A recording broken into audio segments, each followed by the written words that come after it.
Assalamualaikum warahmatullahi wabarakatuh. Di video kali ini saya akan menyampaikan materi tentang pengambilan keputusan dengan menggunakan metode simple additive weighting.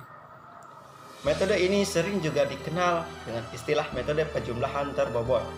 Konsep dasar metode ini adalah mencari penjumlahan terbobot dari rating kinerja pada setiap alternatif. Proses kerja metode ini yang pertama menentukan nilai bobot untuk masing-masing kriteria. Yang kedua menentukan nilai normalisasi matriks. Yang ketiga menentukan kriteria-kriteria untuk pemilihan beberapa alternatif. Yang keempat menentukan nilai preferensi. Rumus untuk normalisasi ini yaitu R sama dengan XIJ per max XIJ dan XIJ per max XIJ. Contohnya, RIJ adalah rating kinerja ternormalisasi, max IJ adalah nilai maksimum dari setiap baris dan kolom, min IJ adalah nilai minimum dari setiap baris dan kolom, XIJ sama dengan baris dan kolom dari matriks.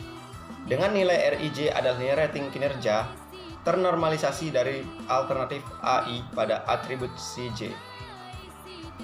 Rumus menentukan nilai preferensi V sama dengan sigma WJ RIJ.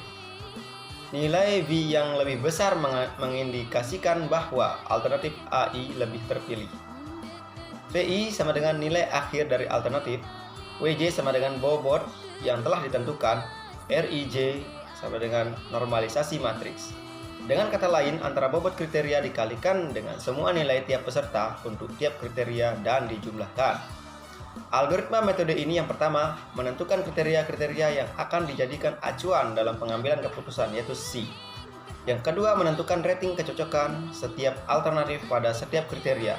Yang ketiga membuat matriks keputusan berdasarkan kriteria. Kemudian melakukan normalisasi matriks berdasarkan persamaan yang disesuaikan dengan jenis atribut sehingga diperoleh matriks ternormalisasi. Yang keempat yaitu perankingan.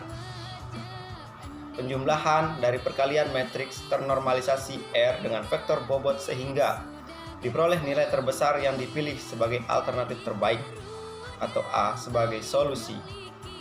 Kelebihan metode ini yang pertama menentukan nilai bobot untuk setiap atribut, kemudian dilanjutkan dengan proses perankingan yang akan menyeleksi alternatif terbaik dari sebuah alternatif. Yang kedua, penilaian akan lebih tepat karena didasarkan pada nilai kriteria dari bobot preferensi yang sudah ditentukan. Yang ketiga, adanya perhitungan normalisasi matriks sesuai dengan nilai atribut. Kekurangan metode ini yang pertama digunakan pada pembobotan lokal. Maksudnya di sini adalah kita yang menentukan bobotnya sendiri. Dan yang kedua, perhitungan dilakukan dengan menggunakan bilangan Crisp maupun Fuzi. Contoh kasus keputusan penerimaan beasiswa. Tabel yang pertama yaitu kode dan ketentuan kriteria. Yaitu kode kriterianya yang C1 tentuan kriteria nilai IPK, C2 penghasilan orang tua, C3 semester, C4 jumlah tanggungan, C5 usia. Dari masing-masing kriteria tersebut akan ditentukan bobot-bobotnya, diantaranya yaitu sangat rendah atau SR, rendah R, cukup C, tinggi T, dan sangat tinggi ST. Tabel yang kedua yaitu nilai bobot. Jika bobotnya kurang, nilainya adalah 2. Jika cukup, nilainya 3. Jika baik, nilainya 4. Jika sangat baik, nilainya 5. Yang selanjutnya adalah tabel kriteria nilai IPK. Jika nilai IPK lebih kecil dari 2,50, maka variabelnya kurang dan nilainya 25. Jika nilai IPK lebih kecil dari 3,00 dan tidak lebih kecil dari 2,50, maka nilainya cukup. Dan jika nilai IPK-nya 3,00 dan 3,50 maka baik.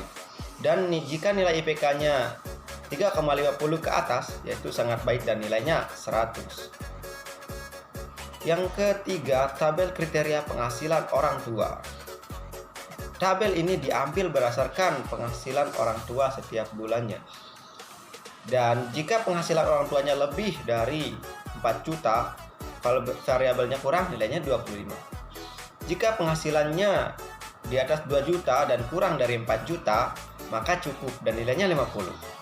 Jika penghasilannya 1 juta dan 2 juta, maka variabelnya baik dan nilainya 75.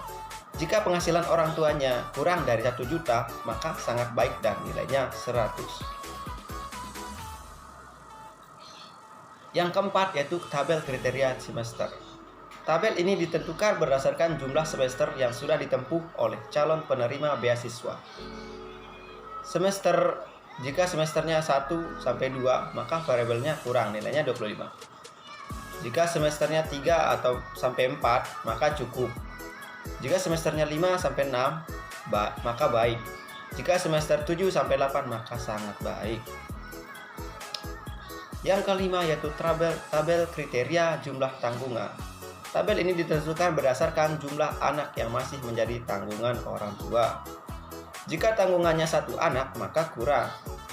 Nilainya 25. Jika tanggungan orang tua 2 sampai 3, maka cukup, nilainya 50. Jika tanggungannya 4, variabelnya baik dan nilainya 75. Jika tanggungan orang tua lebih dari 5, maka sangat baik dan nilainya 100. Yang keenam adalah tabel kriteria usia. Jika usianya di atas 21 tahun, maka kurang. Dan jika 20 sampai 21, maka cukup.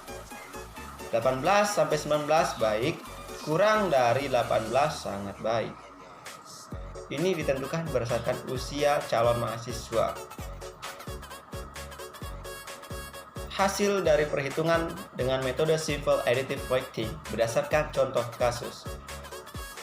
3 calon penerima beasiswa memiliki data sebagai berikut, yaitu kriteria nilai IPK Erlang adalah 3,50, Bimbi 2,75, dan Seno 3,75. Penghasilan orang tua dari Erlang 750 dan jumlah tanggungan orang tua Erlang 2,2 orang. Semester Erlang 4, usianya 20. Dan nilai IPK dari Bimbi adalah 2,75. Penghasilannya orang tuanya 1 juta. Jumlah tanggungannya 2 orang, semester 2, usia 19. Sedangkan Seno nilai IPK-nya 3,75. Penghasilan orang tua 2.500.000 per bulan. Jumlah tanggungan 3 orang, semester 5, usianya adalah 21. Berdasarkan data pemohon di atas dapat dibentuk matriks keputusannya, yaitu kriterianya adalah A1, kriteria C1 sama dengan 75, C2 sama dengan 25, C3 50, C4 75, C5 50, dan seterusnya. Pengambilan keputusan memberikan bobot 5,2, 3,4, 4. Membuat matriks keputusan X dibuat dari tabel kecocokan, yaitu X sama dengan 75, 25, 50, 75, 50, dan 50, 25, 25, 75, 75, dan 100, 75, 75, 75, 50. Yang pertama dilakukan normalisasi matriks untuk menghitung nilai masing-masing. Kriteria benefit dan kriteria cost dihitung sebagai berikut. Yang R1 sama dengan 75 per 100 sama dengan 0,75, R2 sama dengan 25 sama dengan 1, R3 sama dengan 50 per 75 sama dengan hasilnya 0,675, dan seterusnya. Yang kedua yaitu membuat normalisasi matriks R yang diperoleh dari hasil normalisasi X sebagai berikut. Yang pertama 0,75, 1, 0,67, 1, dan 0,67, dan seterusnya. Terakhir, membuat perkalian matriks W dikali R dan penjumlahan hasil perkalian untuk memperoleh alternatif terbaik dengan melakukan perankingan nilai terbesar sebagai berikut. Yang pertama yaitu 5 dikali 0,75 dan ditambah 2 kali 1 ditambah 3 kali 0,67 ditambah 4 kali 1 ditambah 4 kali 0,67 sama dengan 14,44. V2 yaitu 5 kali 0,5 ditambah 2 kali 1 ditambah 3 kali 0,33 ditambah 4 kali 1 ditambah 4 kali 1 sama dengan 11,24. V3 sama dengan 5 kali 1 ditambah 2 kali 0,33 ditambah 3 kali 1 ditambah 4 kali 1 ditambah 4 kali 0,67 sama dengan 15,34. Dari hasil perankingan tersebut diperoleh hasil yaitu Erlang atau V1 sama dengan 14,44, Bimbi atau V2 sama dengan 11,24, Seno atau V3 sama dengan 15,34. Maka yang berhasil mendapatkan beasiswa adalah mahasiswa atas nama Seno dengan nilai 15,34. Sekian video dari saya teman-teman, mohon maaf jika banyak kesalahan. Assalamualaikum warahmatullahi wabarakatuh.